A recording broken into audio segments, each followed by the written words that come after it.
Hello everyone, welcome to decoding compliances. आज हम लोग देखेंगे बोर्ड रिपोर्ट क्या होता है, बोर्ड रिपोर्ट कैसे बनता है एज पर कंपनीज एक्ट 2013। हम आज सिर्फ सेक्शन 134 में जो बोर्ड मेंशन किया गया कि बोर्ड रिपोर्ट में क्या क्या इंक्लूड होना चाहिए, हम सिर्फ वो देखेंगे और उसके रेलेवेंट रूल्स हम लोग देखेंगे। इसके अलावा कंपनीज एक्ट में बहुत जगह पे मेंशन किया गया है कि ये सारी चीज़ें बोर्ड रिपोर्ट में डिस्क्लोज की करने चाहिए, बट आज हम लोग वो सारे प्रोविजन अदर प्रोविजंस नहीं देखेंगे। हम सिर्फ फोकस करेंगे सेक्शन 134 एंड रेलेवेंट रूल्स। और बोर्ड रिपोर्ट में क्या क्या आना चाहिए ये आपका LODR में भी आ जाता है, लिस्टिंग एग्रीमेंट LODR, सेबी के रेगुलेशंस और भी बहुत सारे जो अलग अलग स्टैट्यूट्स है, एक्ट्स है, उसमें मेंशन अगर उसमें मेंशन किया होगा कि ये सारी चीज़ें कंपनी के बोर्ड रिपोर्ट में आनी चाहिए तो वो मेंशन हमें करना पड़ेगा बोर्ड रिपोर्ट में। बट आज का जो हमारा टॉपिक है वो हम सिर्फ देखेंगे सेक्शन 134 एंड रेलेवेंट रूल्स। 134 में क्या बोलता है कि ये सारी चीज़ें बोर्ड रिपोर्ट में आनी चाहिए, और उसके जो रेलेवेंट रूल्स है उसमें क्या क्या मेंशन करते हैं कि ये सारे पॉइंट नंबर 1, पॉइंट नंबर 2, ये सारी चीज़ें बोर्ड रिपोर्ट में इंक्लूड किए होनी चाहिए। तो हम आगे बढ़ते हैं, देखते हैं। ये एक ब्रीफ इंट्रोडक्शन रहेगा बोर्ड रिपोर्ट का। कोई भी अगर आप एनुअल रिपोर्ट देखेंगे तो उसमें इंक्लूडेड रहता है हमारा financial statements, annual general meeting का notice, board report, audit report. तो ये बोर्ड रिपोर्ट है हमारा एनुअल रिपोर्ट का एक पार्ट होता है। अभी जैसा फाइनेंशियल स्टेटमेंट में हम ये कंपनीज मेंशन करते हैं कि कंपनी का ये प्रॉफिट है, ये लॉस है, ये सारा मैसेज इंफॉर्मेशन किसको हम देते हैं? शेयर होल्डर्स को देते हैं। तो वो जो शेयर होल्डर्स है उन्हें ये इंफॉर्मेशन रेडीली अवेलेबल किया जाता है कि हमने जिस कंपनी में पैसा लगाया हुआ है वो कंपनी प्रॉफिट कमा रही है या लॉस हो रहा है या उस कंपनी में कुछ इशू है। ये सारा इंफॉर्मेशन शेयर होल्डर्स के लिए एक रेडी रेकनर रहता है कि कंपनी परफॉर्म कैसा कर रही है। उसके अलावा ये ऑडिट रिपोर्ट की बात करेंगे हम लोग, तो पूरा जो भी फाइनेंशियल स्टेटमेंट्स है उसे ड्यूली चेक करके एक रिपोर्ट प्रोवाइड करता है ऑडिटर, स्टैट्यूटरी ऑडिटर। किसे रिपोर्ट देता है? वो शेयर होल्डर्स को देता है कि कंपनी में क्या इश्यूज है, कंपनी कैसे चल रही है, कंपनी प्रॉपर है कि नहीं है, वो सारा मेंशन किया जाता है। सेम वे में बोर्ड रिपोर्ट होता है जिसमें बोर्ड ऑफ डायरेक्टर्स एक रिपोर्ट बनाते हैं जो वो प्रेजेंट करते हैं किसे? शेयर होल्डर्स को, कि उनकी जो कंपनी है, जिस कंपनी में उन्होंने पैसा इन्वेस्ट किया और जो बोर्ड संभाल रही है जिस कंपनी को, वो कंपनी कैसे परफॉर्म करे, उसमें क्या क्या प्रॉब्लम्स है, क्या क्या चैलेंजेस फेस कर रहे हैं, क्या क्या स्ट्रेंथ है उनके, क्या क्या वीकनेसेस है वो कंपनी के, वो सारा कुछ हम बोर्ड रिपोर्ट में मेंशन करते हैं। तो अब बोर्ड रिपोर्ट होता है क्या? बोर्ड एक तरीके का देखा गया तो बोर्ड का परफॉर्मेंस, बोर्ड ने कंपनी में कैसे काम किया, मतलब ये एज इफ ऐसा हो जाएगा कि बोर्ड खुद का ही रिपोर्ट कार्ड बना रही है, बराबर ना। अगर हम खुद का ही रिपोर्ट कार्ड बना रहे हैं तो हम तो सब अच्छा अच्छा बताएंगे ना कि कंपनी अच्छी चल रही है, कंपनी में अच्छा प्रॉफिट आ रहा है, सब कुछ चल रहा है बढ़िया।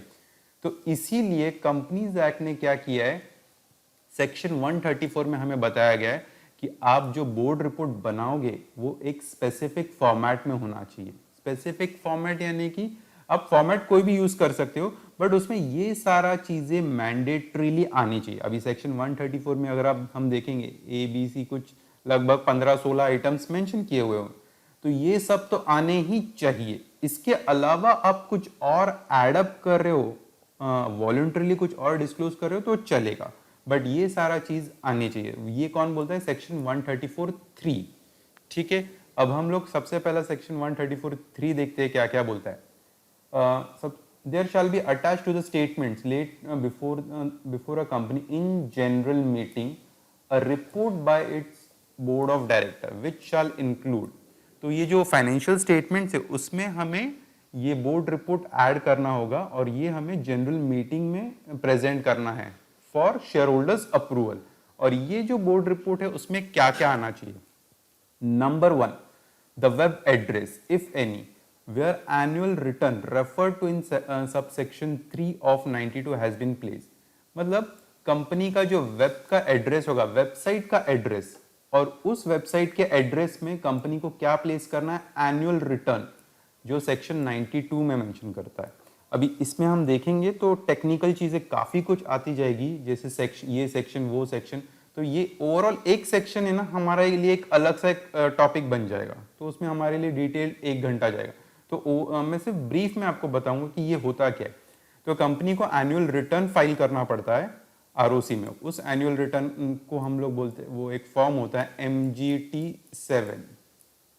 ठीक है, तो ये MGT7 में हम लोग आरओसी में एक फॉर्म फाइल करते हैं। तो ये जो MGT7 है कंपनी का, ये कंपनी के वेबसाइट पे प्लेस करना होता है। आगे हम वर्ड देखेंगे इफ एनी। इसका क्या मतलब हुआ, अगर कंपनी का वेबसाइट है तो प्लेस करो, नहीं है तो जरूरत नहीं है। Got it. अगर वेबसाइट है कंपनी का तो आपको मेंशन करना पड़ेगा कि कंपनी का ये वेबसाइट एड्रेस है जिसमें हमने एनुअल रिटर्न प्लेस किया हुआ है। ठीक है। सेकंड हमें मेंशन करना है नंबर ऑफ मीटिंग्स, कि पूरे साल भर में कंपनी की जो बोर्ड मीटिंग्स हुए वो कितने बार हुए हैं, ये हमें मेंशन करना है। थर्ड है डायरेक्टर रेस्पॉन्सिबिलिटी स्टेटमेंट। ये वर्ड खुद ही बोलता है डायरेक्टर की क्या रेस्पॉन्सिबिलिटी है, और स्टेटमेंट, डायरेक्टर्स रेस्पॉन्सिबिलिटी स्टेटमेंट। मतलब ये जो भी शॉर्ट में मैं बता रहा हूँ, इसके लिए अलग से सेक्शन है। जो भी कंपनी जो फाइनेंशियल स्टेटमेंट्स बनाती है, फाइनेंशियल स्टेटमेंट मतलब आपका हुआ बैलेंस शीट हुआ, पीएनएल हुआ, तो ये बैलेंस शीट एंड पीएनएल है ना, उसमें क्या हम लोग फिगर्स प्लेस कर रहे हैं, क्या कैसे प्लेस कर रहे हैं, वो कितनी हद तक वो सही है गलत है, इसके लिए एक डायरेक्टर्स रेस्पॉन्सिबिलिटी स्टेटमेंट बनाया जाता है। यानी कि डायरेक्टर्स एक तरीके की कसम ले लेते हैं कि हमने जो भी बैलेंस शीट और पीएनएल में बताया हुआ है वो ट्रू एंड फेयर वैल्यू है, हमने उसमें कुछ भी गड़बड़ी नहीं की है, और जो कुछ भी बैलेंस शीट और पीएनएल हमने बनाया हुआ है वो according to rules and regulations के हिसाब से बनाया हुआ है। ठीक है, 3-4 पॉइंट्स है, मतलब एक तरीके के एक डायरेक्टर्स कसम लेते कि हाँ 1 पॉइंट 2 पॉइंट 3 पॉइंट 4 पॉइंट, ये पॉइंट्स है ना एक अलग हम लोग सेशन में कवर अप कर लेंगे। ठीक है, तो अभी तक हमने देखे 3 पॉइंट्स। वेब एड्रेस हमें बताना होगा, अगर है तो, नहीं है तो जरूरत नहीं है। Number of meeting of board, कितनी मीटिंग्स हुए बोर्ड के। थर्ड पॉइंट है डायरेक्टर्स रेस्पॉन्सिबिलिटी स्टेटमेंट। ठीक है, ये ABC हम लोग इसे बोलेंगे clause A of section 3 subsection 3, sorry section 134 subsection 3, and ये फिर क्लॉज हो गया। हम देखेंगे यहाँ पे एक अलग से क्लॉज CA करके ऐड हुआ है। मतलब क्या होता है, ये कंपनी पहले जब एक्ट बना था प्रॉपरली इन्होंने ABCD बनाया हुआ है, बाद में फिर कंपनीज ये गवर्नमेंट को लगता है कि ये एक पॉइंट भी हमें ऐड करना चाहिए बोर्ड रिपोर्ट में। तो अब ये ABC सीक्वेंस में ये कहाँ पे ऐड करेंगे, तो यहाँ पे बीच में उन्होंने C के बाद में CA करके पॉइंट ऐड किया हुआ है। तो ये मैंने सीक्वेंस भी वैसे ही लिया हुआ है जैसे एक्ट में दिया हुआ है। तो ये CA पॉइंट में जो एडिशंस गवर्नमेंट ने किया हुआ ये क्या बोलता है, fraud reported by the auditors. Auditors को है ना एक जो भी कंपनी में फ्रॉड्स होते हैं वो रिपोर्ट करने पड़ते हैं। सारे रिपोर्ट करने की जरूरत नहीं पड़ती है, सिर्फ वही फ्रॉड्स रिपोर्ट करेंगे जिसकी वैल्यू 1 करोड़ से ज्यादा है। मतलब कंपनी में कुछ फ्रॉड हुआ है, डायरेक्टर्स ने किया है, एम्प्लॉयज ने किया, ऑफिसर्स ने, 1 करोड़ के ऊपर है ना, तो उनको है ना सेंट्रल गवर्नमेंट को रिपोर्ट करना पड़ता है। अगर मान लो 1 करोड़ के नीचे है तो 1 करोड़ के नीचे है तो उनको ये बोर्ड रिपोर्ट में डिस्क्लोज करना पड़ेगा। क्या हमें 1 रुपया 10 रुपए का भी फ्रॉड हुआ है तो रिपोर्ट करना है? हाँ, अगर ऑडिटर ने रिपोर्ट किया हुआ है ऑडिट रिपोर्ट में कि ये फ्रॉड हुआ है बिकॉज ऑफ दिस रीजन, तो वो फ्रॉड का डिटेल्स हमें बोर्ड रिपोर्ट में भी मेंशन करना पड़ेगा। ठीक है, तो ये एक एडिशन किया हुआ है CA पॉइंट के थ्रू। आगे बढ़ता हूं मैं। Statement of declaration given by independent director. तो कंपनीज में इंडिपेंडेंट डायरेक्टर्स होते हैं, प्रमोटर्स होते हैं। तो इंडिपेंडेंट डायरेक्टर मतलब ये डायरेक्टर्स का कंपनी से कोई वास्ता नहीं है, मतलब ये अलग ही हो गए, इंडिपेंडेंट है। इसका प्रमोटर्स का इनके ऊपर कोई इंपैक्ट नहीं होता है, प्रमोटर्स के कोई रिलेटिव्स नहीं होते, ये अलग ही प्रोफेशनल्स होते हैं। तो इनको ना डिक्लेरेशन देना पड़ता है कि इनका कंपनी के साथ कोई लेना देना है नहीं, कंपनी इनको कुछ अलग से फीस नहीं पे करती है, कंपनी के साथ इनका कोई कॉन्ट्रैक्ट नहीं है, इनकी कोई रिलेटेड कंपनी ये कंपनी के साथ में डील नहीं करती। ऐसा एक डिक्लेरेशन देना पड़ता है। ये डिक्लेरेशन क्यों देना पड़ता है, उससे हमें पता चलता है कि ये जो डायरेक्टर्स है ट्रूली इंडिपेंडेंट है, इनका कंपनी के साथ में कोई लेना देना नहीं है। कंपनी की जो भी मीटिंग्स होंगी इसमें वो लोग अपना एक्सपर्टीज शेयर करते हैं कि हाँ कंपनी के लिए क्या सही है क्या गलत है, शेयर होल्डर्स की बेनिफिट्स के लिए क्या सही है क्या गलत है, तो ये अपने ओपिनियंस वहां पे सजेस्ट करते हैं। तो एक तो इनको फिर डिक्लेरेशन देना पड़ता है, वो डिक्लेरेशन भी हमें बोर्ड रिपोर्ट में मेंशन करना पड़ता है। आगे बढ़ता हूं मैं, कंपनी की जो भी पॉलिसीज है, किस चीज के लिए डायरेक्टर हम किस तरीके से अपॉइंट करेंगे। चलो नया डायरेक्टर लेना है, इंडिपेंडेंट डायरेक्टर अपॉइंट करना है, तो हम किस तरीके से करेंगे, तो इसके लिए कंपनी की पॉलिसी होनी चाहिए। डायरेक्टर को पैसा कैसे मिलना चाहिए भाई, तो ये रेम्यूनरेशन भी जाएगा ना फिर। तो एक कंपनी की जो पॉलिसी है डायरेक्टर की अपॉइंटमेंट और रेम्यूनरेशन, तो ये सारा चीज सेक्शन 178, ये सेक्शन 178 सारी कंपनीज के लिए एप्लीकेबल नहीं, कुछ कंपनीज के लिए एप्लीकेबल है। तो जिनको भी एप्लीकेबल है उनको फिर ये पॉलिसी के बारे में मेंशन करना पड़ता है यहाँ पे बोर्ड रिपोर्ट में। और अगर कोई सेपरेट पॉलिसी उन्होंने अडॉप्ट किया हुआ है तो वो पॉलिसी का लिंक वो लोग वेब एड्रेस में भी अपडेट कर सकते हैं और इसी बोर्ड रिपोर्ट में भी एज ए एनेक्चर करके कर सकते हैं। ठीक है, आगे मैं बढ़ता हूं। एक्सप्लेनेशन और comments by the board on every qualification. आपका जो ऑडिटर रिपोर्ट देता है, अपना audit report, company secretary in practice जो रिपोर्ट देता है, सेक्रेटरल ऑडिट रिपोर्ट, इसमें ना बहुत जगह पे ना ये लोग है ना क्वालिफिकेशन डालते। क्वालिफिकेशन यानी कि उसमें कुछ एक नेगेटिव पॉइंट हो गया, कंपनी के खिलाफ कुछ एक नेगेटिव पॉइंट, ऑडिटर बोलता है कि नहीं कंपनी ने ये बराबर से फॉलो नहीं किया हुआ, वो तो स्टैट्यूटरी ऑडिटर भी बोल सकता है, कंपनी सेक्रेटरी इन प्रैक्टिस भी बोल सकता है। तो जहां जहां पे वो नेगेटिव पॉइंट्स हाईलाइट करते ना, उसके ऊपर बोर्ड ऑफ डायरेक्टर्स को अपना जवाब देना होता है, एक्सप्लेनेशन देना हो कि एग्जैक्टली हुआ क्या था ये चीज, या फिर उनको अपना एक कमेंट देना पड़ता है कि हाँ ऐसा ऐसा हुआ था, गलती हुई, मानते हम लोग, आगे से हम लोग ध्यान रखेंगे वैसा चीज। तो एक एक्सप्लेनेशन उनको इस क्वालिफिकेशन, एडवर्स रिमार्क या डिस्क्लेमर पे देना पड़ता है। आगे मैं बढ़ता हूं, कंपनी जो कुछ भी लोन्स दे रही है, याद रखना मैं वर्ड क्या यूज कर रहा हूं, लोन्स दे रही है, loans given, guarantee given, investment, जहां पे भी हम इन्वेस्टमेंट्स कर रहे हैं अंडर सेक्शन 186, तो अगर 186 के अंडर कुछ लोन दिया है, गारंटी दिया है, इन्वेस्टमेंट दिया है, उसका डिटेल्स हमें बोर्ड रिपोर्ट में मेंशन करना होता है। आगे बढ़ते हैं, पर्टिकुलर्स ऑफ कॉन्ट्रैक्ट और अरेंजमेंट्स विद रिलेटेड पार्टी। तो यहां पे क्या होता है, जो भी रिलेटेड पार्टी के साथ में आप ट्रांजैक्शंस कर रहे हो, कोई भी कॉन्ट्रैक्ट कर रहे हो अंडर सेक्शन 188, उसका डिटेल्स आपको देना पड़ता है इन प्रेस्क्राइब फॉर्म। अभी यहां पे जब भी हम एक्ट देखेंगे तो उसमें ना बहुत सी जगह पे ना आपको बताया जाता है इन प्रेस्क्राइब फॉर्म और एज प्रेस्क्राइब। तो ये जब भी प्रेस्क्राइब बोलते हैं ना, तो आगे हमें रूल्स चेक करना पड़ता है इसके लिए। तो रूल्स में एक अलग से फॉर्म दिया गया है कि ये किस तरीके से हमें प्रेजेंट करना। तो जहां पे भी प्रेस्क्राइब वर्ड यूज किया हुआ गया है या एज प्रेस्क्राइब किया हुआ है, तो वहां पे हमें जाके रूल्स चेक करने पड़ते हैं। अगर आप देखेंगे ए से लेके एच तक हमने देखे हुए, ज्यादा कुछ है नहीं। वेब एड्रेस, कितनी मीटिंग हुए, डायरेक्टर की रेस्पॉन्सिबिलिटी स्टेटमेंट, एक एडिशन हुआ है सर, ये एक फ्रॉड वाला ऐड किया है, ऑडिट 1 करोड़ के नीचे वाला फ्रॉड रहेगा तो ऑडिटर्स को ये ऑडिटर वाला पॉइंट हमें यहाँ पे मेंशन करना पड़ेगा। इंडिपेंडेंट डायरेक्टर का डिक्लेरेशन हमें देना पड़ेगा यहाँ पे। डायरेक्टर की अपॉइंटमेंट और रेम्यूनरेशन की क्या पॉलिसी वो हमें देनी पड़ेगी, और बोर्ड को जवाब देना होगा कि ऑडिटर ने या कंपनी सेक्रेटरी ने अपने नेगेटिव पॉइंट्स जो मेंशन किए हुए रिपोर्ट में, उसके बारे में हमें जवाब देना पड़ेगा। 186, 188 एकदम शॉर्ट में, 186, 188 लोन्स, गारंटी, इन्वेस्टमेंट, और 188 जो है रिलेटेड पार्टी का कॉन्ट्रैक्ट्स। ठीक है, तो मैं आता हूं यहां से ए से लेके आई तक, ये वाला अगर हम देखेंगे तो इसे हम सिर्फ सेक्शंस बोल सकते हैं। आप देखेंगे कोई भी हैपजार्ड वे में कोई भी पॉइंट कहीं पे भी घुसाया हो, ऐसा नहीं है। हम देखेंगे यहाँ पे सेक्शन कौन सा है, सेक्शन 92, ठीक है। बाद में यहाँ पे सेक्शन कौन सा है, 143, फिर सेक्शन कौन सा है, 140, मतलब सेक्शन असेंडिंग ऑर्डर्स में जा रहे। सेक्शन कौन सा है, 178, यहाँ पे हम देखेंगे 186, 188। तो अब हमें पता चला गवर्नमेंट ने ये सी के बाद ये वाले पॉइंट में ही इसे क्यों घुसाया हुआ है। इसे चाहते थे वो लोग लास्ट में भी डाल सकते नहीं, लेकिन उन्होंने इसी में डाला। तो ये जो सेक्शन का नंबरिंग किया हुआ है, ये सेक्शन वाइज किया हुआ है, ठीक है। तो आगे हम देखेंगे, अब यहाँ पे आपको कोई भी सेक्शंस नहीं मिलेंगे, देख रहे हो ये वाले जो भी पॉइंट्स है, आई से लेके क्यू तक कोई भी सेक्शन नहीं मेंशन किया, लेकिन एक जनरल चीज है। अब जनरल चीजें में हम लोग देखते हैं क्या क्या है।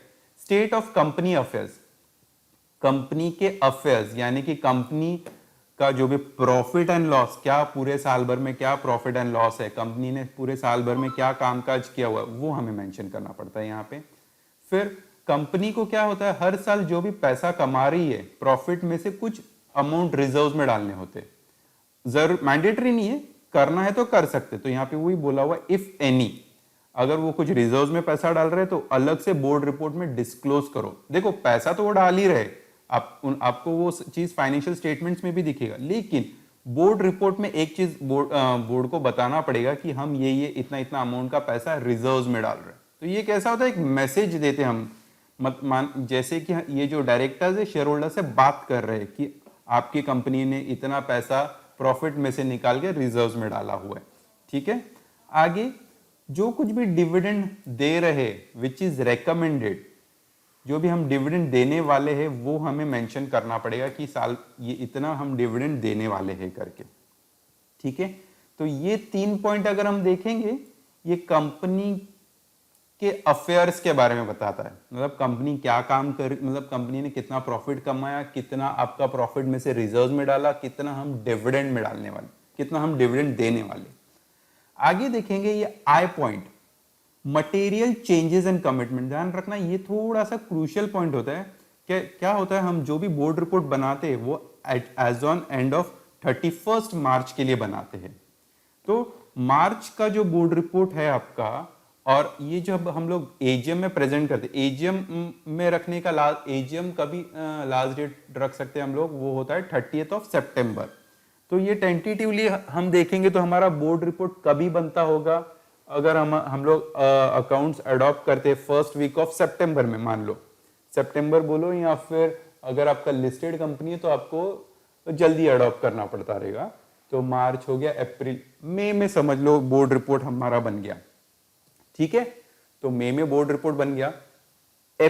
मार्च से लेके मई, ये 2 महीना या 3 महीना जो कुछ भी है, इसके बीच में कुछ क्रूशियल ट्रांजैक्शन हुआ है, बहुत बड़ा मटेरियल चेंज हुआ है, और ये चीज आपको बोर्ड शेयर होल्डर्स को बतानी है। तो आप इस पॉइंट में ऐड कर सकते हो। देखो वो सेंटेंस क्या बोलता है, material change and commitments if any affecting the financial position of the company which have occurred between the end of the financial year of the company to which the financial statement relate and the date of the report। मतलब end of the financial year से लेके date of the report, board report, इन दोनों के बीच में अगर कुछ आपका बहुत बड़ा मटेरियल चेंज हुआ है तो वो भी आपको इसमें रिपोर्ट करना पड़ेगा। ओके, नेक्स्ट हम लोग मूव करते हैं conservation of energy, technology and foreign exchange earnings and outgo. Company क्या कर रही है एनर्जी बचाने के लिए। एनर्जी मतलब जो भी कंपनी अगर मान लो कोई फैक्ट्री है, वहां पे बहुत ज्यादा इलेक्ट्रिसिटी लग रही है, तो वो क्या अडॉप्ट कर रही है कि बहुत ज्यादा यहाँ पे इलेक्ट्रिसिटी स्पेंड हो रही है, we will go for solar. तो सोलार एनर्जी वो लोग कर रहे हैं। तो मतलब नॉर्मल एनर्जी से वो सोलार एनर्जी में जा रहे हैं। तो सोलार एनर्जी में भी गए तो उनका क्या हो रहा है, एनर्जी बच रहा है। तो कंजर्वेशन ऑफ एनर्जी के लिए कंपनी क्या करती है, टेक्नोलॉजी एब्जॉर्प्शन, मतलब कोई नई टेक्नोलॉजी आई। देखो कोई भी कंपनी टेक्नोलॉजी यूज करती है, उसमें हर बार कंपनी ये सोचती है कि ये टेक्नोलॉजी को और कैसे बेहतर किया जाए। तो वो जो नई नई टेक्नोलॉजी अडॉप्ट करने के लिए कंपनी क्या कर रही है, foreign exchange earnings and outgo, पूरे साल भर में कितना फॉरेन एक्सचेंज अपने पास आया और गया, उसका डिटेल्स हमें देना पड़ता है। तो ये भी डिटेल्स यहाँ पे क्या वर्ड यूज किया, in such manner as may be prescribe. As may be prescribe मतलब हमें क्या देखना है, उसके रेलेवेंट रूल्स देखने। ठीक है, आगे बढ़ते, रिस्क मैनेजमेंट पॉलिसी के बारे में भी कंपनी बोर्ड को यहाँ पे बताना पड़ता है कि कंपनी को क्या क्या किन किन चीजों से रिस्क है। अगर ऐसे ऐसे चीजें हुए तो कंपनी को रिस्क है। तो ये रिस्क बोर्ड को आइडेंटिफाई करने होते और वो रिस्क को हम कितना मिनिमाइज कर सकते हैं, ये बोर्ड को शेयर होल्डर्स को बताना चाहिए अंडर रिस्क मैनेजमेंट पॉलिसी। आगे बढ़ते हैं, कॉर्पोरेट सोशल रिस्पॉन्सिबिलिटी। एकदम शॉर्ट में बोलूंगा, कॉर्पोरेट सोशल रिस्पॉन्सिबिलिटी मतलब चैरिटी। कंपनी को एक 2% की चैरिटी करनी पड़ती है। जो भी प्रॉफिट वो लोग कमा रहे उसका 2%। थोड़ा डिटेल में है ये सेक्शन, बाद में हम लोग देखेंगे। 2% प्रॉफिट का उनको चैरिटी करना पड़ता है। तो ये इसके बारे में पूरा डिटेल्स उनको कॉर्पोरेट सोशल रिस्पॉन्सिबिलिटी के अंडर बोर्ड रिपोर्ट में डिस्क्लोज करना पड़ता है। आगे चलते, in case of a listed company, सारी लिस्टेड कंपनी और other public company having a paid up capital as may be prescribe, देखो यहाँ पे भी आ गया as may be prescribe, as may be prescribe मतलब हमें वो रेलेवेंट रूल्स में जाना पड़ेगा, ठीक है, कोई बात नहीं। तो जो भी लिस्टेड कंपनी है उनको है ना एक annual evaluation of the performance of the board ये देना पड़ता है। मतलब साल भर में बोर्ड, कमिटी, इंडिविजुअल डायरेक्टर्स ने किस तरीके से काम किया हुआ है, मतलब एक तरीके का जो बच्चा स्कूल में जिस तरीके से प्रोग्रेस कर रहा है तो उसका एग्जाम लिया जाता है और फिर उसके बेसिस पे उसका इवैल्यूएशन किया जाता है, उसी तरीके से बोर्ड का इवैल्यूएशन किया जाता है। तो ये सारे कंपनीज के लिए एप्लीकेबल है, जो बड़ी बड़ी कंपनीज है उनके लिए। तो उन बोर्ड का इवैल्यूएशन किया जाता है कि उन्होंने बोर्ड ने किस तरीके से परफॉर्म किया हुआ है, तो ये भी हमें बोर्ड रिपोर्ट में मेंशन करना है। लास्ट वाला point, such other matters as may be prescribe, ये एक ओपन एंडेड पॉइंट है, मतलब जहां पर भी आपको एक्ट में बोला गया हुआ है, सेबी रेगुलेशंस में बोला गया है, कोई दूसरे एक्ट में भी बोला गया हुआ है कि आपको ये चीज बोर्ड में डालना, बोर्ड रिपोर्ट में डालना है, तो आपको ये चीज पुट अप करनी पड़ी, तो ये एक ओपन एंडेड रखा हुआ है। तो ये कैसा हो गया, एक मतलब ये तो आपको पुटअप करना है, इसके अलावा आप और भी कुछ और भी सब कुछ पुटअप कर सकते हो जो आपको इंपॉर्टेंट लगता है, या और कोई भी एक्ट बोलता है कि ये चीज आपको बोर्ड रिपोर्ट में पुटअप करना है तो आपको पुटअप करना पड़ेगा।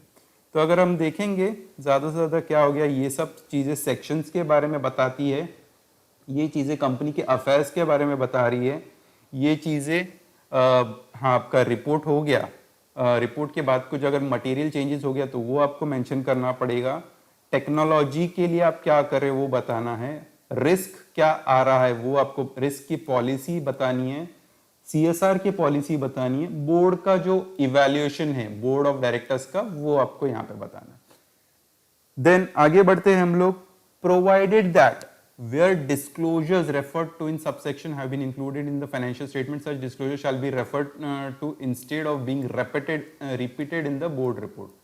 अब मान लो आपका कोई फाइनेंशियल स्टेटमेंट में ऐसा इंफॉर्मेशन है वो और यहां पर रिपीट हो रहा है, तो आप उसी में आपको एक डायरेक्शंस बताना पड़ेगा कि हाँ ये इंफॉर्मेशन के लिए आप फाइनेंशियल स्टेटमेंट्स का फलाना फलाना नोट नंबर देख सकते हो, मतलब दोनों इंफॉर्मेशन सेम है तो हम उसे रिपीट नहीं करेंगे, तो वहां पे आप जाके चेक कर सकते हो।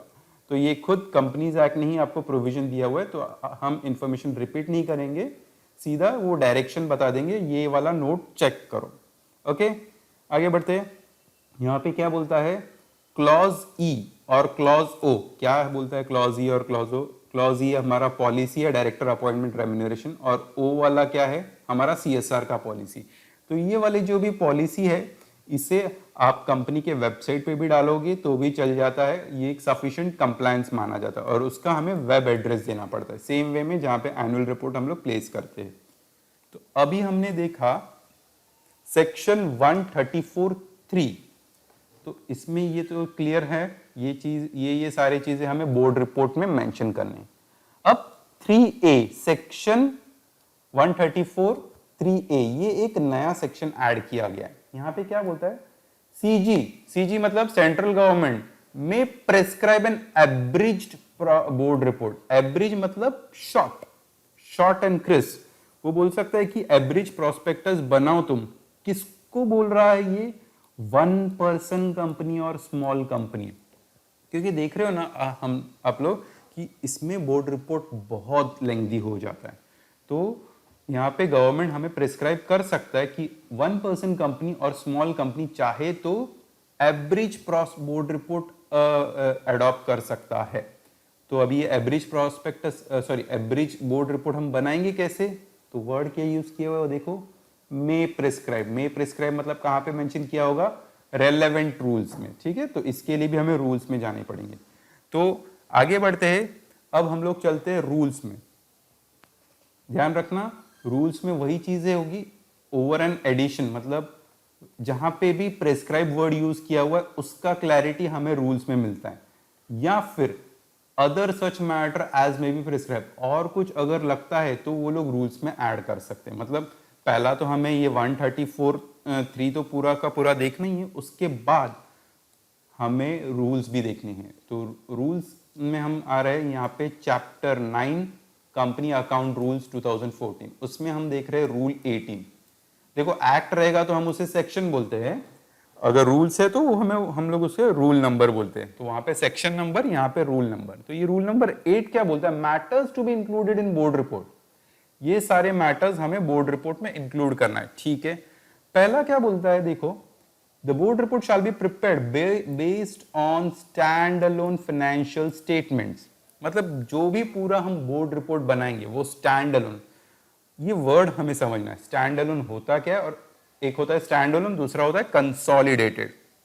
स्टैंड अलोन मतलब एक ही जो कंपनी है, मान लो ए कंपनी है, तो ये ए कंपनी का ही फाइनेंशियल स्टेटमेंट्स है, जो फाइनेंशियल बैलेंस शीट और पीएनएल है ना, तो ये ए कंपनी का फाइनेंशियल स्टेटमेंट को हम बोलेंगे स्टैंड अलोन।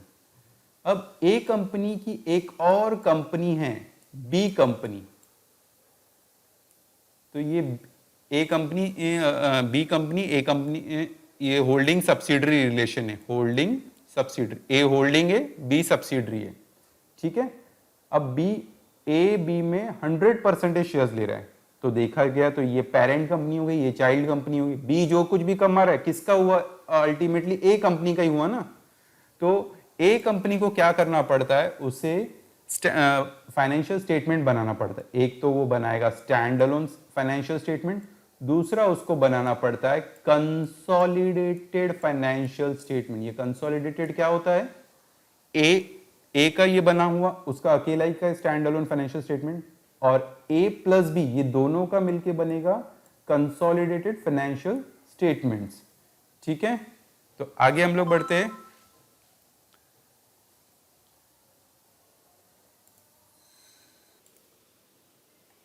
हाँ, तो हम ये डिस्कस कर रहे थे।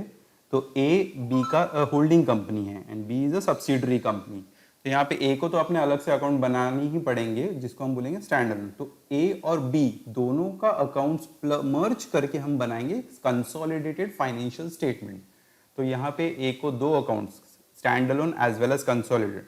अगर मान लो ये बी पिक्चर में ही नहीं होता, कोई चाइल्ड कंपनी नहीं, कोई होल्डिंग, कोई सब्सिडरी नहीं, होल्डिंग नहीं, तो ए अकेला कंपनी, तो उसके ही अकाउंट एक ही अकाउंट उसको बनाने पड़ेंगे, जिसे हम बोलेंगे स्टैंड अलोन फाइनेंशियल स्टेटमेंट्स, ठीक है। तो अगर जो कुछ भी मैं आपको एक्सप्लेन कर रहा हूँ और कहीं पे आपको कुछ डाउट लग रहा है, तो आप जस्ट मुझे कमेंट्स पे कमेंट्स में पुटअप कर दीजिए, तो मैं वहाँ पे आपको रिवर्ट कर दूंगा। अब यहाँ पर मैं वही बता रहा था, तो बोर्ड रिपोर्ट में जो भी बोर्ड रिपोर्ट हम बनाएंगे वो स्टैंड अलोन फाइनेंशियल स्टेटमेंट्स पे बनेगा। मतलब मान लो अभी ये ए और बी दोनों अकाउंट्स हमारे बन चुके, स्टैंड अलोन भी बन चुके, कंसोलिडेटेड भी बन चुके हैं। बट आप जो भी इंफॉर्मेशन दोगे, ये इसमें जो भी हम इंफॉर्मेशन देंगे, तो ये इंफॉर्मेशन कौन से हिसाब से रहेगा। मान लो ये लोन्स गारंटी स्टैंड अलोन के हिसाब से देना है या कंसोलिडेटेड के हिसाब से देना है, तो यहाँ पे आप हमें डाउट रहेगा। तो यहाँ पे वो डाउट क्लियर हो गया हमारा। तो जो कुछ भी, अगर आपका स्टैंड अलोन होने दो, कंसोलिडेटेड होने दो, दोनों अकाउंट्स होने दो, सिंगल होने दो, बट आपको जो भी बोर्ड रिपोर्ट बनाना है वो सिर्फ और सिर्फ स्टैंड अलोन के बेसिस पे ही बनाना है। कंसोलिडेटेड के फिगर्स हमें कंसीडर नहीं करने हैं for considering the board report.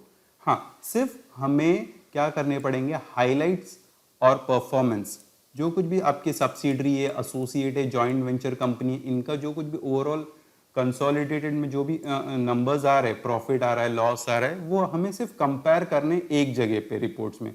मैं आपको एक एग्जांपल यहाँ पे दिखा देता हूँ। दिस इज एन ये इन्फोसिस का एनुअल रिपोर्ट है। तो इन्फोसिस का एनुअल रिपोर्ट यहाँ पे थोड़ा सा आपको स्क्रीन शॉट में दिखेगा, हाँ यहाँ पे देखिए। तो ये जो है ना, हाँ यहाँ पे बोर्ड रिपोर्ट है, रिजल्ट ऑफ आवर ऑपरेशन। यहाँ पे देखो कैसा किया हुआ इन्होंने, स्टैंड अलोन, कंसोलिडेटेड, समझ रहे हो। तो यहाँ पे स्टैंड अलोन को हमने this year previous year compare किया, कंसोलिडेटेड के दिस ईयर प्रीवियस ईयर। मतलब शेयर होल्डर, कोई भी एक नॉर्मल सा शेयर होल्डर भी पड़ेगा, वो क्या बोलेगा, कंपनी ने कितने कमाए, 85,912। वेट, लेकिन यहाँ पे क्या बोल रहा है, ये इन क्रोर्स में, हाँ क्या, तो 80 लगभग 86,000 करोड़ कंपनी ने इस साल कमाए हुए सिर्फ स्टैंड अलोन में, मतलब हमारी कंपनी ने यानी इन्फोसिस कंपनी ने। तो उसी हिसाब से अगर हम कंपेयर करेंगे तो पिछले साल कितना कमाया था, 79,000 करोड़। तो उस हिसाब से अगर हम देखेंगे लास्ट ईयर 79,000 करोड़, ये साल 86,000 करोड़, तो ओवरऑल एक अच्छा ग्रोथ है कंपनी का। तो सेम वे में ये कंपनी और इसकी जो भी सब्सिडरी कंपनी है, एसोसिएट कंपनी है, जॉइंट वेंचर कंपनी है, उन्होंने कितने कमाए हुए, 1,00,000 करोड़ बराबर। और लास्ट ईयर कितना था ये फिगर, लगभग 91 करोड़ बराबर। तो ये चीज कंपेयर करने के लिए बहुत इजी होता है। तो ये स्टैंड अलोन का इस तरीके से होता है, कंसोलिडेटेड का इस तरीके से होता है। तो ये सिर्फ हमें उसके जो भी स्टेट ऑफ अफेयर्स, जैसे हमने बताया था कंपनीज स्टेट ऑफ अफेयर्स, तो वो उन्होंने यहाँ पे कवर अप कर लिया ये पॉइंट्स। Got it. तो यहाँ पे हमें standalone as well as consol के सिर्फ फिगर्स हमें डिस्कस करने की कंपनी ने कितने प्रॉफिट कमाया, लॉस कमाया, वो सब हमें कंपेयर करने। लेकिन बाकी का पूरा आपका बोर्ड रिपोर्ट किसके बेसिस पे बनेगा, सिर्फ और सिर्फ स्टैंड अलोन फाइनेंशियल स्टेटमेंट्स के हिसाब से बनेगा। आई होप यहाँ पे मैं क्लियर हूँ। अगर ये चीज़ अगर आपको नहीं समझ में आती है मेरे को कमेंट में बता दीजिए, मैं और उसे एक्सप्लेन करूँगा। आगे बढ़ते हैं। जैसा कि हमने देखा था सेक्शन 188 जो रिलेटेड पार्टी कॉन्ट्रैक्ट्स है, वहाँ पे मेंशन किया था एज प्रिस्क्राइब्ड। कहाँ पे, मैं वापस आ रहा हूँ यहीं पे, हाँ, section 188 in the prescribe form. तो ये जो प्रिस्क्राइब फॉर्म है हमें यहाँ पे बताया हुआ है, फॉर्म कौन सा है, AOC2। मतलब हमें मिनिस्ट्री ने खुद ने ही वो फॉर्म हमें बताया कि आपको रिलेटेड पार्टी के कॉन्ट्रैक्ट्स हमें मेंशन करने इन फॉर्म AOC2। AOC2 अलग ही स्पेसिफिक फॉर्मेट है, हम उसमें डिटेल में नहीं जा रहे, तो बट आपको AOC2 फॉर्मेट उठा के उसमें सारा रिलेटेड पार्टी कॉन्ट्रैक्ट्स पुटअप करके बोर्ड रिपोर्ट में प्लेस करना है। आगे हम बढ़ते हैं, conservation of energy, technological absorption, foreign exchange earning. ये चीज हमने एक्ट सेक्शन 134 में भी देखा था, और वहां पे भी हमें वही चीज बोलता है, हमें इसके डिटेल्स हमें देने पड़ते एज मे बी प्रिस्क्राइब। तो प्रिस्क्राइब यहाँ पे डिटेल में बताया हमें कंजर्वेशन ऑफ एनर्जी में क्या क्या बताने, कंपनी क्या स्टेप्स ले रहा है एनर्जी बचाने के लिए, कंपनी क्या स्टेप्स ले रहा है ऑल्टरनेट एनर्जी के सोर्सेज देखने के लिए। ऑल्टरनेट एनर्जी के सोर्सेज क्या है, जैसा हमारा विंड एनर्जी है, जो बड़े बड़े पंखे लगते हैं ना, वो विंड के थ्रू एनर्जी प्रोवाइड करते हैं। सोलर, सन के थ्रू हम एनर्जी प्रोवाइड करते हैं, ले सकते हैं। तो कंपनी क्या क्या स्टेप्स ले रहा है, ऑल्टरनेट सोर्सेज। ऑल्टरनेट सोर्सेज हमारा नॉर्मल हम लोग इलेक्ट्रिसिटी यूज़ करते हैं, तो इलेक्ट्रिसिटी बहुत हमारे पास लिमिटेड रिसोर्सेज है। अब हमें ज़रूरत है अलग अलग रिसोर्सेज ऑफ एनर्जी की तरफ बढ़ने की, जैसा सोलर सन से जो एनर्जी मिलती है वो तो फ्री है, उसको जितना ज़्यादा हम यूटिलाइज कर सकते हैं वो बेटर रहेगा नेचर के लिए भी। आगे हमें मेंशन करना है कैपिटल इन्वेस्टमेंट, कंपनी कितना पैसा लगा रही है एनर्जी कंजर्वेशन इक्विपमेंट्स खरीदने के लिए। कंपनी सोलर के लिए क्यों नहीं जाती है पता है, क्योंकि है ना उसमें ना बहुत बड़ा कैपिटल लगता है, तो वो कैपिटल बचाने के लिए ना कंपनी टाइम बिंग है ना इलेक्ट्रिसिटी यूज करती है। तो बट वो इलेक्ट्रिसिटी यूज तो कर रही है, उनको टाइम बिंग सस्ता तो लग रहा है, बट डाउन द लाइन एक बार अगर इलेक्ट्रिसिटी पूरी खत्म हो गई तो हम क्या करेंगे, वो लिमिटेड रिसोर्सेस है ना। तो भले ही हमारा कैपिटल थोड़ा ज़्यादा जाए, बट अगर हम ऑल्टरनेट रिसोर्सेज के लिए जाए तो energy, alternate resources of energy के लिए जाए तो वो बेटर रहेगा। तो ये चीज़ हमें बोर्ड रिपोर्ट में बतानी पड़ेगी। दो कंपनी एक्सप्लोर कर रही है, हम नया नया रिसोर्सेज के लिए एक्सप्लोर कर रहे हैं, सोलर के लिए एक्सप्लोर कर रहे हैं, तो ये चीज़ एक एड ऑन पॉइंट बन जाती है। आगे बढ़ते हैं टेक्नोलॉजिकल एब्जॉर्प्शन। जैसा हमने डिस्कस किया था, कंपनी जो भी टेक्नोलॉजी यूज़ करिए वो टेक्नोलॉजी हर बार हमें क्या करनी होती है, अपग्रेड करनी होती है। तो यहाँ पे efforts made towards technology absorption, नई टेक्नोलॉजी के लिए हम क्या एफर्ट्स ले रहे हैं, कंपनी क्या एफर्ट्स कर रही है। Benefits derive like product improvement, product को हम कैसे इंप्रूव कर रहे हैं, कॉस्ट को हम कैसे कम कर रहे हैं, प्रोडक्ट का डेवलपमेंट कैसे कर रहे हैं। इंपोर्ट सब्सटीट्यूशन, जो भी हम इंपोर्ट कर रहे हैं बाहर से जो ले रहे हैं उसके लिए हम सब्सटीट्यूट हमारे कंट्री में ही क्या देख रहे हैं, बाहर से कोई हम एक मटेरियल इंपोर्ट कर रहे हैं, क्यों, क्योंकि वो हमारी कंट्री में नहीं मिल रहा, बट उसी प्रोडक्ट का हमें कुछ ना कुछ तो सब्सटीट्यूट मिलेगा ना। तो सो दैट हमारा इंपोर्ट कम हो जाए और हमारा डोमेस्टिक मार्केट में ही हम ज़्यादा से ज़्यादा खर्चा करें, तो जिससे कंट्री का जीडीपी भी इंप्रूव हो सकता है। तो इसके लिए हम क्या कर रहे हैं, अगर मान लो आपकी कोई इंपोर्टेड टेक्नोलॉजी है तो उसके बारे में डिटेल्स बताएं कि आपने वो टेक्नोलॉजी जो इंपोर्ट की हुई है वो क्या है, कभी आपने इंपोर्ट किया हुआ है, क्या वो टेक्नोलॉजी आपने पूरा यूटिलाइज कर लिया है, जो टेक्नोलॉजी हम बाहर से लेके आए हम वो पूरा का पूरा यूटिलाइज कर पाए क्या, अगर नहीं कर पाए तो क्या रीजन से, ये सारा चीजें हमें बोर्ड रिपोर्ट में डिस्क्लोज करना है।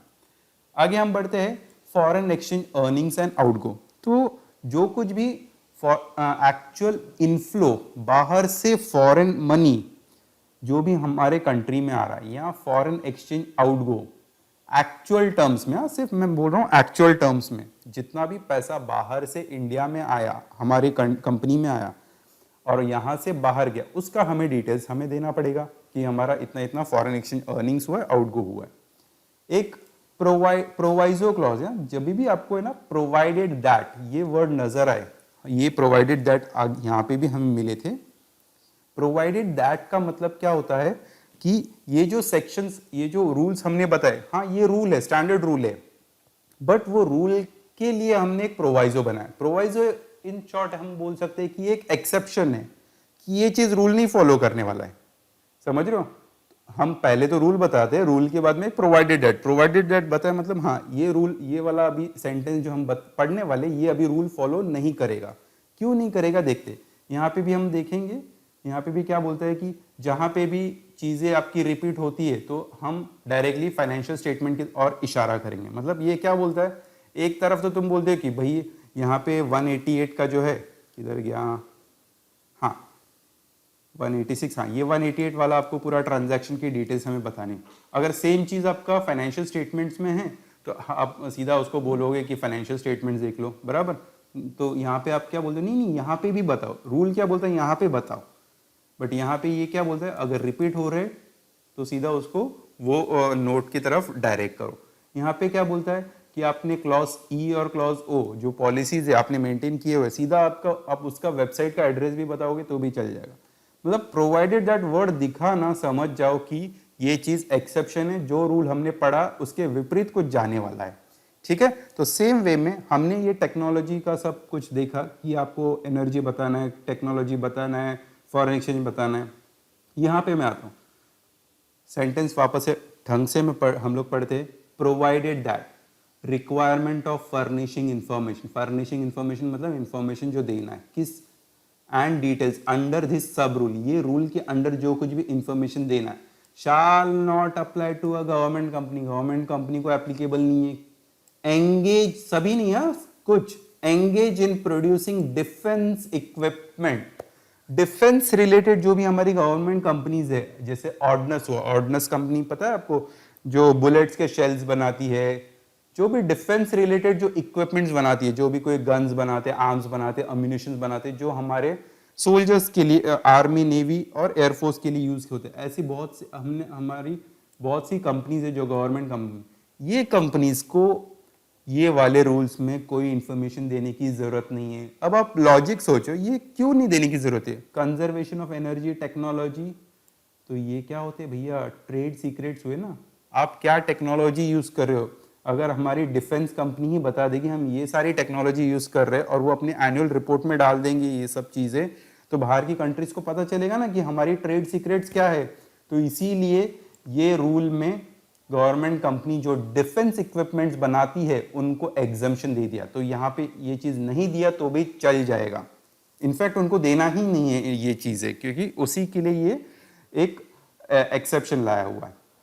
आगे हम लोग बढ़ते हैं, तो यहाँ पे हमने क्या देखा, एक तो स्टैंड अलोन फाइनेंशियल स्टेटमेंट्स में बनाना है, AOC 2 में बनाना है, एनर्जी टेक्नोलॉजी और फॉरेन एक्सचेंज की डिटेल्स हमें बताए। आगे क्या बोलता है, सारी जो लिस्टेड कंपनी है और पब्लिक कंपनी जिसका कैपिटल 25 करोड़ के ऊपर है, उन कंपनी को एक इवैल्यूएशन करना होता है, एक रिपोर्ट कार्ड बनाना होता है बोर्ड का, कि वो बोर्ड ने किस तरीके से परफॉर्म किया हुआ है, और वो चीज हमें मेंशन करनी है। ये चीज़ शायद से हमने पढ़ी थी, 134 में भी पढ़ी थी, करेक्ट हमने पढ़ी थी। उसमें ये भी बोला गया था एज में भी प्रिस्क्राइब। तो एज में भी प्रिस्क्राइब मतलब क्या बोल रहे हैं, 25 करोड़ की वाली, 25 करोड़ कैपिटल जिसकी भी है, जो पब्लिक कंपनी जिसकी कैपिटल 25 करोड़ है, उनको एक evaluation of board of its own performance हमें देना पड़ेगा। तो यहाँ पे हम ये चीज़ डिस्क्लोज करेंगे। आगे बढ़ते सब रूल नंबर 5। यहाँ पे क्या बोलते, in addition to the above, तो हमें फाइनेंशियल समरी देनी है, हाईलाइट्स देने, change in nature of business, साल भर में कुछ हमने बिजनेस में चेंजेस किए तो वो हमें बताना है। साल भर में जो कुछ भी आपका डायरेक्टर या केएमपी अपॉइंट होता है या रिजाइन होता है वो हमें बताना है। एक statement regarding the opinion of the board, मान लो आपका कोई नया इंडिपेंडेंट डायरेक्टर अपॉइंट होता है तो उसके बारे में एक स्टेटमेंट चाहिए बोर्ड की तरफ से कि वो इंटीग्रिटी, कि वो पर्सन कितना ऑनेस्ट है, उसकी एक्सपर्टीज कितनी है, उसकी एक्सपीरियंस कितनी है, ये चीज़ हमें उसमें बतानी पड़ेगी। इंक्लूडिंग द प्रोफिशिएंसी, अभी क्या होता है इंडिपेंडेंट डायरेक्टर को है ना अभी टेस्ट देना पड़ता है, तो वो टेस्ट मैंडेटरी है उनके लिए, सेल्फ असेसमेंट टेस्ट जो इंस्टीट्यूट बोलता है करने के लिए अंडर सेक्शन 151 के अंडर। तो ये टेस्ट उसको पास करना है, उसके बाद में इंडिपेंडेंट डायरेक्टर रहेगा, कोई भी कंपनी में इंडिपेंडेंट डायरेक्टर बनेगा।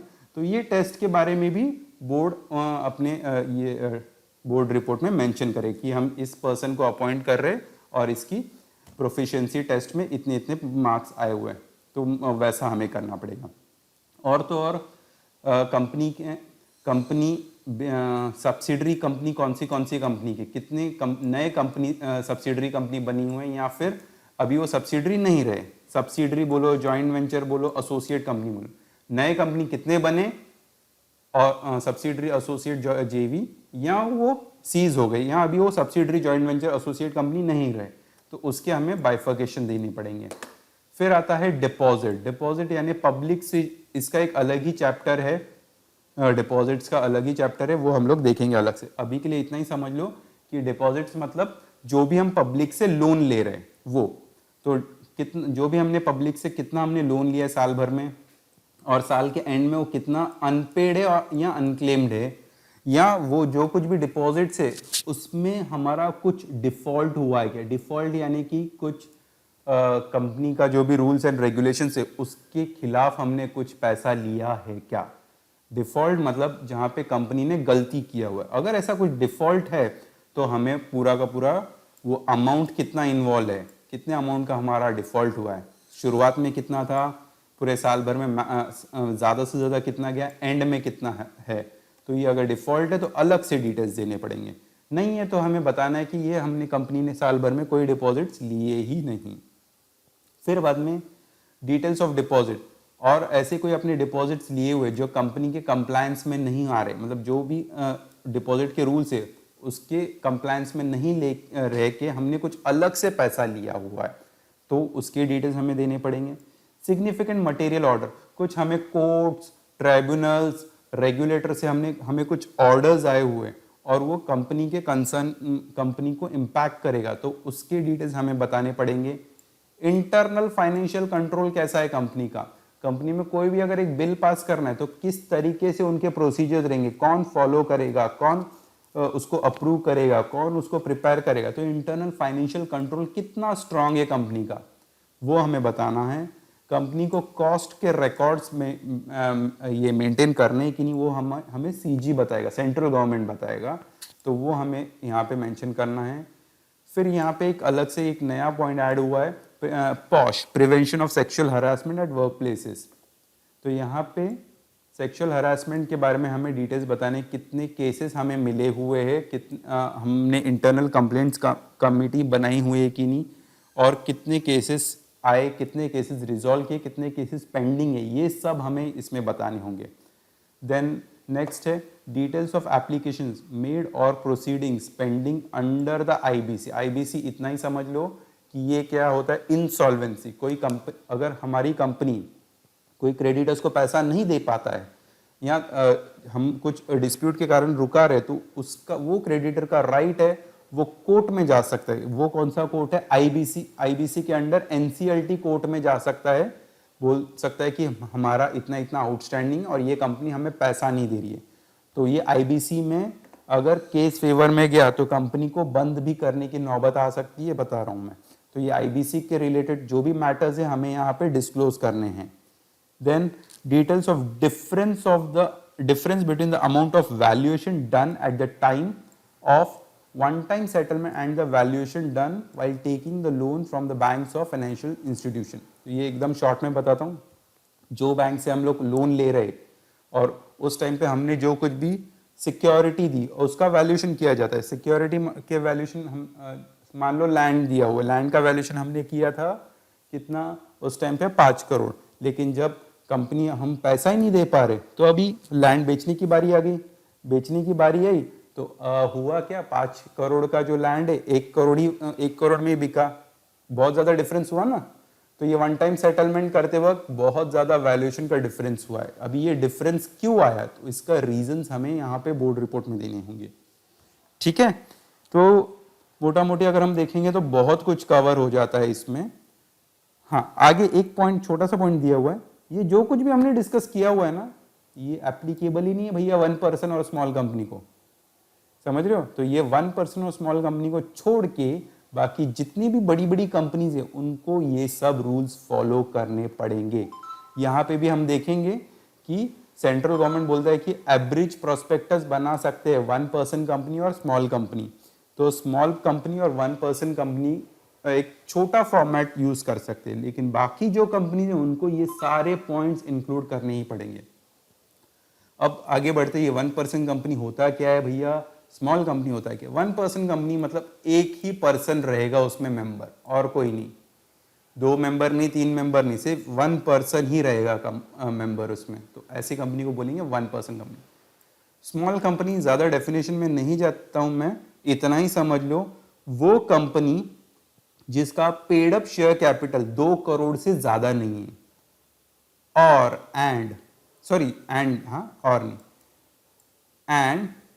कैपिटल उसका 2 करोड़ से ज्यादा नहीं होना चाहिए, टर्नओवर उसका 20 करोड़ से ज्यादा नहीं होना चाहिए।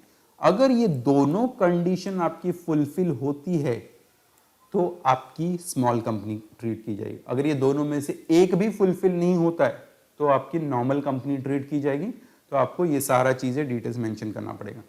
अब मान लो चलो हमारा पेड अप कैपिटल 2 करोड़ के नीचे है और टर्नओवर भी 20 करोड़ के नीचे है साल भर का, तो हमें क्या करना पड़ेगा, जैसा हमने 134 का 3A रूल में हमने देखा था, सेंट्रल गवर्नमेंट प्रिस्क्राइब कर सकता है एवरेज प्रोस्पेक्टस बनाने के लिए, और ये प्रिस्क्राइब बोल रहा है, प्रिस्क्राइब उन्होंने किया हुआ है यहाँ पे रूल नंबर 8A में।